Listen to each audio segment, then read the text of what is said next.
Hello, future grammar nerds. We're going to start parallel structure. So, parallel structure. Parallel. So, this is something that you probably use all the time, but you might not be aware of it.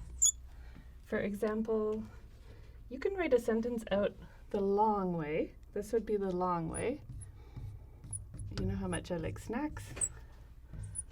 I like chips. And I like cookies. And I like apples. But I don't think you would write the sentence this way. I think you would just take the very first part of the sentence, and instead of repeating it, I think you would just put that once and have it shared between the other things. So parallel structure is like the rules for sharing part of the sentence with different options. So I like chips, cookies. I'm going to put the Oxford comma there. It's still optional, but I like it. And apples. So now the sentence has fewer words, which is good, which makes it more clear. You can double check it by just saying, this is the beginning, so it makes sense. I like chips. I like cookies. That works. I like apples. So those all make sense. So you have a correct sentence. So what are the rules for parallel structure? The rule is that the different elements in parallel have to be the same kind of words. So for example, there would be a mistake here if I say, John likes dancing, reading,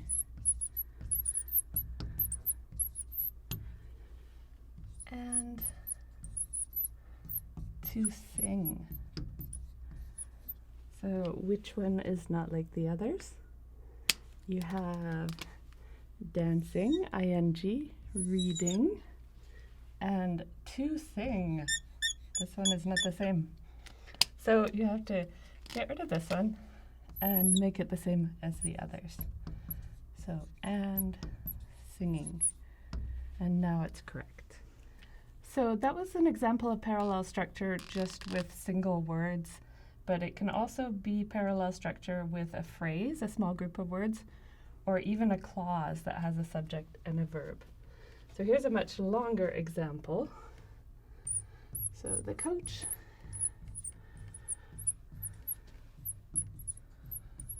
told the players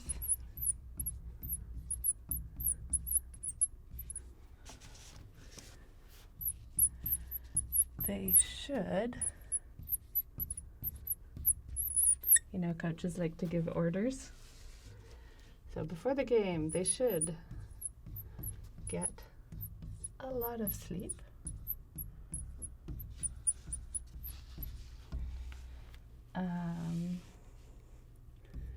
That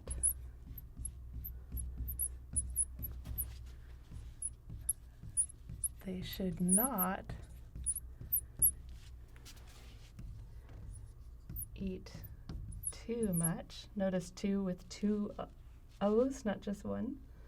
They should not eat too much. And to do warm-ups before the game. So let's take a look and see what the error is in this sentence. So the coach told, that's your subject and verb for the sentence. So who did he tell? The players. So that's part of the main sentence. So the coach told the players this, and this, but are they all in the same form? So he told the players they should get a lot of sleep. So basically a subject and then a verb is at the beginning of that first parallel part. Then here we have a that, so we don't need a that there. We want to have the same thing. So we want to have a subject, verb at the beginning of the second parallel part to match. And here, does that look like a they? No, it does not. So to do, that's not going to work in parallel. So and they, we could really only say should or should not. So they should do warm-ups before the game. So now the parallel structure is correct. You have the first, the second, and the third parallel parts all match. So to continue, parallelism is a similarity in the grammatical construction, the same types of words or phrases, but also in logic. So it has to make sense. So I'll show you another couple of examples to correct. This one is fairly short. What I said or my actions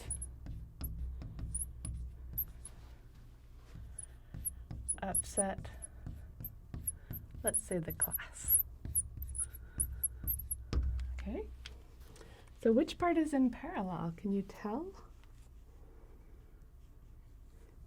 Essentially, this whole part here is the subject, and this is the verb. So the parallel is at the beginning. So the first parallel part is here, this, or this, one or the other, and then this would be the main part of the sentence that's shared by both. So do these look similar in form? What I said starts with a question word and then a subject and a verb. This one is a thing. So we have two choices. We can make this one like this, or we can make this one like this. So let's do both. So what I said, or, can we do this with what? What I said or what I did would be an action, right? Upset the class. Or if we do it the other way, my actions and I would say my words. My words or my actions upset the class, right? So another example, especially you get this kind of parallel mistake in thesis statements sometimes. So we'll just say the last name, Gatto criticizes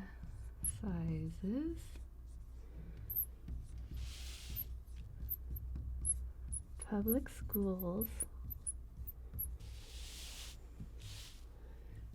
because, I bet you can see a list coming now, because they are compulsory,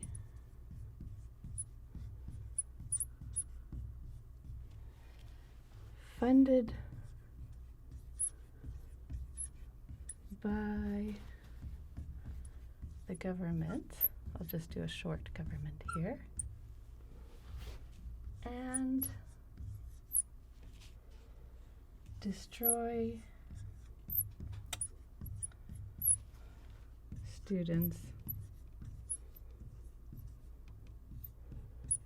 plural students, so the apostrophe after, humanity. Oh, that's a big one. We don't want to be destroying your humanity. So let's examine the parallel structure. It appears that we have a list of 3 different things at the end.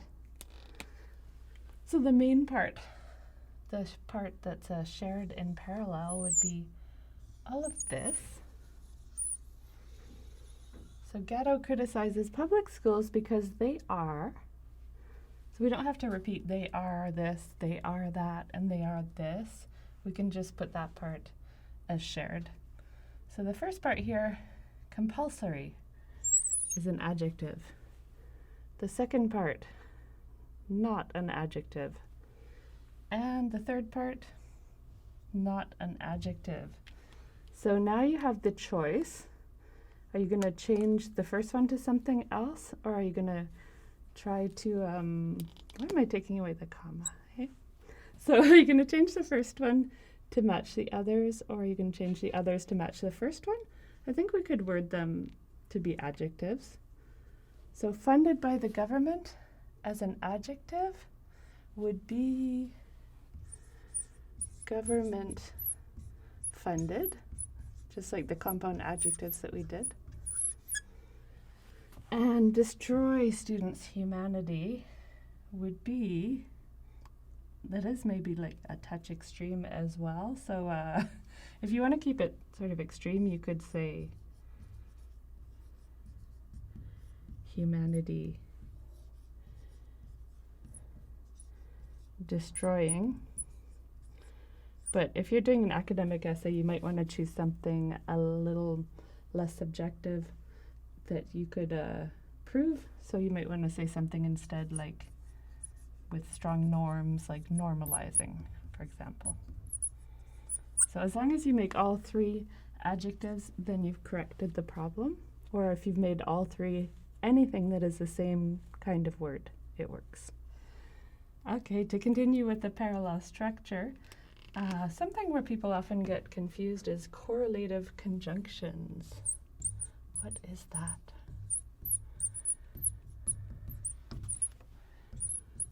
You know, conjunctions can be the fanboys, right? But these are a little bit different. These are words that go in pairs. So you use one, and then you put part of your sentence, and then you use and for the second part. So when you put one of these, you pretty much have to put the other part also somewhere in your sentence. If you say not only, you have to continue later, but also. And if you say either this or, you have to put or. And if you put neither, you really have to put nor at some point. We don't use nor very often. It's really used with neither. And one more would be whether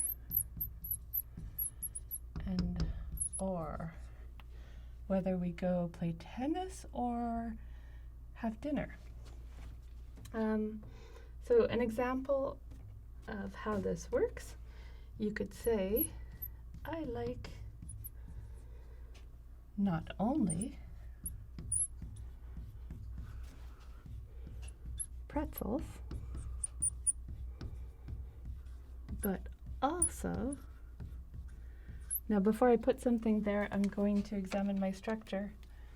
So it really matters where you put the not only. So the not only is here. So what's parallel is what comes right after it. And then after but also, you have to have the same kind of thing. So it has to be a thing like pretzels. So I can say, I like not only pretzels, but also chips. I can't say, I like not only pretzels, but also eating chips. Because eating is not the same as pretzels. So they have to logically be the same category. So one more example would be Lindsay not only wants money. So this is actually one with an error, so see if you can find the error. She not only wants money, but also fame. So can you spot the error here? So can you find the correlative conjunctions? Not only, and, but, also. So what do you have right after? You have a verb. Right after here, you have a noun. So that doesn't work. So what's the easiest thing to do here? We can't just remove once, right? So I think we should switch the order. We can either add wants to the second part. She not only wants money, but also wants fame. But I think it would be better to just put this after. And that way wants will be shared by both. So we can insert in here, Lindsay wants, we'll make the parallel start here. She wants not only money, but also fame. So now it works. So for one last bit of parallelism, if you are comparing or contrasting things, so if you are comparing, you need to maintain parallel structure there as well. So a mistake would be to say, to succeed. Are you like me? You're always wondering how many C's there are? 2 C's, 2 E's. To succeed is functions like an equal sign, right? To succeed is opening opportunities.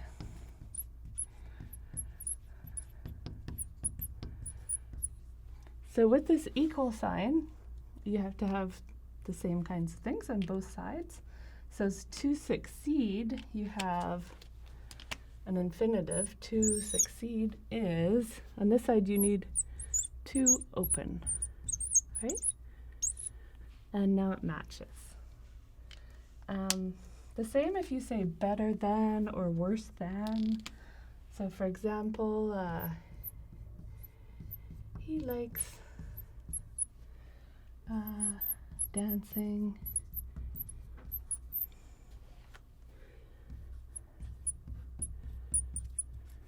better than to sing. So what is the mistake here?